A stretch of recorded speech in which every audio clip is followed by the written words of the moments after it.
arms properly. Yeah, I can't see. You're adjusting. You're watching your patient too. That's the one thing. You have to always watch your patient.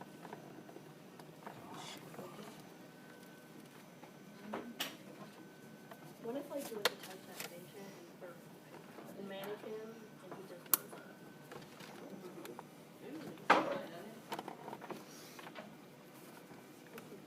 Yeah. Always monitor your patient. Now this lung was coming apart. I don't know if it's going to make me get another one. All right. Here's my little adapter. So you don't have to hit off the standby before you put it on? Now, as soon as you put that thing on, it's going to immediately. Okay. just only have one lung. And why is it not ventilating? It's on standby.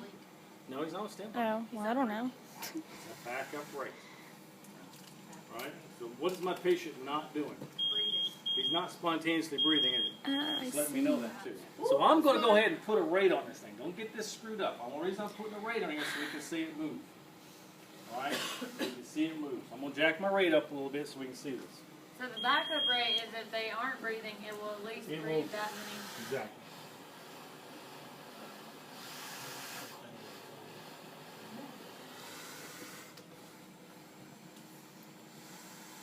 Now with these masks and these dummies, there's a lot of leeway there, so it fluctuates a little bit. But so now we got some lung movement, right?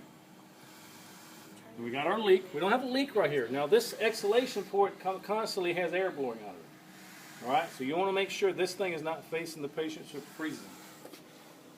So you have to feel it to make sure it's away from the patient if you can get it. We blow it on Monia.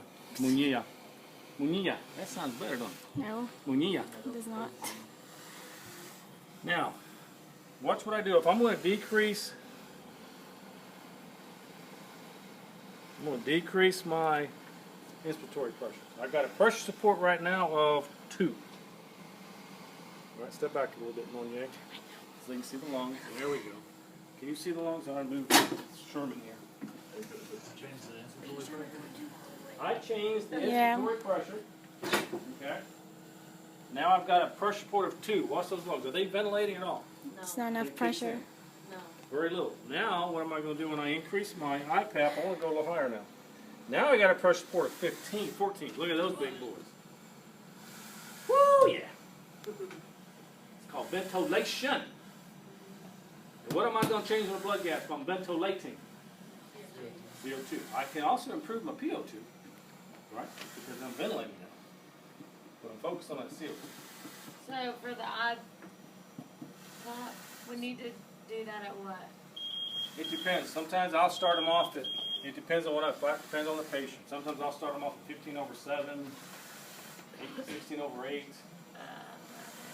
I don't want the IPAP to go too high. I have to have a base. A lot of times I'll start my patient like, 14/7. I don't know why that is. I just do that. That's just me. But just to give a starting number. Depends on what you're looking at. You can start at 12/6 if you want to. Just a nice even number right there, and go from there. Because I'm going to look at my patient. I'm going to look at, see what their tidal volumes are. If I can get a tidal volume of like 500 or 600 at 12/6, I'll keep it there. Then I'm going to look at my PO2 with my SAT climbing. Now, I've also, and I haven't talked about it yet, but we have a button here to set your FiO2. All right? Now, as soon as I change it from 21%, it's going to start alarming like crazy. But I press it, and I can set exactly what FiO2 I want. Woo, baby, listen to it, trying to give that FiO2 and it can't. Closed off that one. I jacked that thing up to 90, and what it do? It closed off its recirculation of air, right? Air entrainment, it shut it down. So I can give a higher flow of FiO2. The machine has to make up the difference in the flow a little bit, though, somewhere else. So once I decrease my FiO2, I open up that valve, and now it's going to give a lot of flow. It can give a lot of flow. So if we increase our expiratory pressure, then we need to always increase our. Well, just want to make sure you can like right now I'm 19/5. I got a pressure support of 14. I like to keep that pressure support at least 6. So if 5 did get my oxygen, I want a little bit more oxygenation, and say I got this patient set at say 50% oxygen, right? I could go up. I'll go up in my EPAP a little bit to like 8. Did they give you a certain amount of volume? No, you have to figure that one out. In real life, they're not going to give you a cert. They're going to say, okay, I like to know what my ideal body weight times 8 and give me somewhere in that range.